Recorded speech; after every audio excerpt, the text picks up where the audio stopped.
What if everything you knew about Julius Caesar was wrong? Julius Caesar, one of the most famous names in history. A military conqueror, a political mastermind, a man who redefined leadership. His story is legendary, from his triumphant campaigns to his shocking demise on the Ides of March. But what if everything you thought you knew about him wasn't the whole truth? What if his life and death were even more complicated than we've been taught? In this video, we push beyond the textbook narratives and dive deep into the life, ambition, betrayal, and legacy of Caesar. Let's journey back to ancient Rome. Before Caesar became a household name, Rome was anything but stable. The Republic was a hotbed of corruption, power struggles, and political chaos. Ordinary citizens bore the brunt of poverty, inequality, and unrest gripped society. It was into this mess that Julius Caesar was born.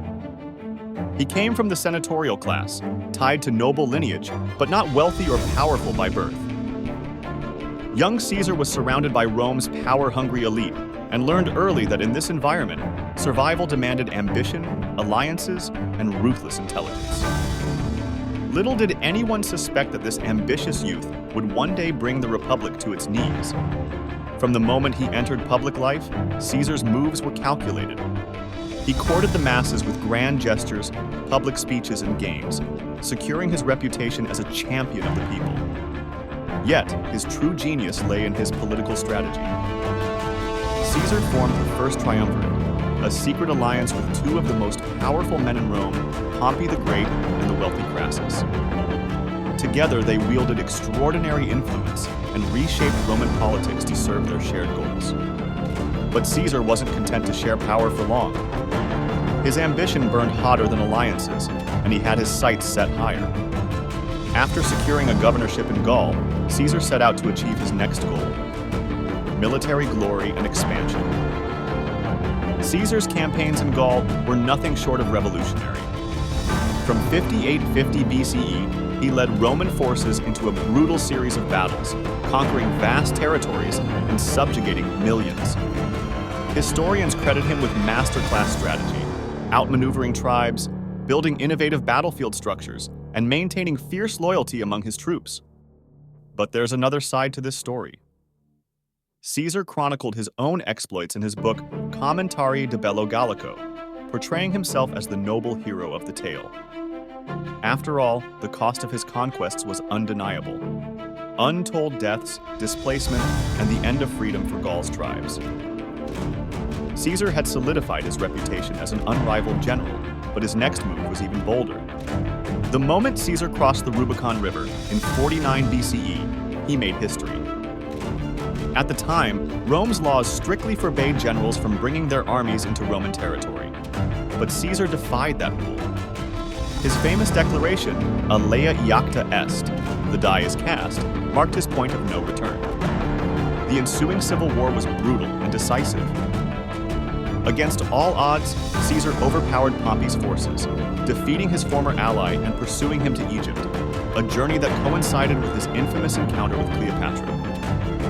By 45 BCE, the Republic was his. He was declared dictator for life, a title that made him the most powerful man in Rome, but also painted a target squarely on his back. Once in power, Caesar began enacting sweeping reforms. He reorganized the Roman calendar, introduced debt relief programs, and redefined concepts of citizenship, extending it to people in far-reaching territories of the Republic. His efforts to centralize power and infrastructure were seen by many as visionary. But could these reforms truly redeem his growing authority? Critics saw Caesar's actions as a calculated dismantling of the Republic's core values. Senators muttered in secret, accusing him of aspiring to become king, the ultimate anathema in a society founded on Republican ideals. This tension between Caesar's vision and the Republic's traditions reached a boiling point, setting the stage for betrayal. March 15th, 44 BCE, the date that still resonates thousands of years later. The conspiracy against Caesar grew quietly but quickly, orchestrated by former allies like Brutus and Cassius, who believed his power was spiraling beyond control. But was their betrayal truly in the defense of the Republic? Or was it also born of personal jealousy and fear for their own political survival? The assassination unfolded with dramatic precision. Senators ambushed Caesar inside the theater of Pompeii, stabbing him 23 times. Legend has it that his last words were, "Et tu, brute?" But many historians dispute this, suggesting silence or another reaction entirely. Julius Caesar's leadership continues to fascinate. His charisma, tactical brilliance, and knack for inspiring loyalty ensured his rise through Rome's cutthroat hierarchy. Yet, his downfall offers lessons too.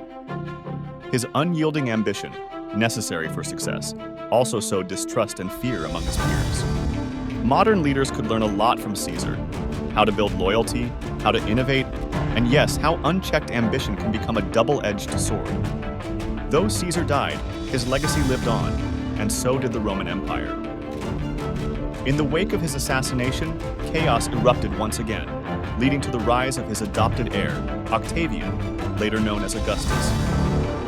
Augustus founded the Roman Empire, transforming Rome into a monarchy veiled as a continuation of the Republic, a system Caesar himself may have been striving toward. Beyond Rome, Caesar's strategies in war and governance inspire leadership even today. His life remains a textbook in ambition and power, offering both admiration and caution. Julius Caesar, a visionary leader or a tyrant surrounded by his own hubris? A tragic hero or a shrewd manipulator who orchestrated his own downfall? This video weaves the strands of fact and myth together, but it's up to you to decide. We want to hear your thoughts. What do you think truly fueled Caesar's rise and fall? Could he have avoided his betrayal, or was it inevitable? And how do his life and legacy resonate in our modern world? Join the debate in the comments below, because perhaps history doesn't just belong to the past. It's our lens for the future.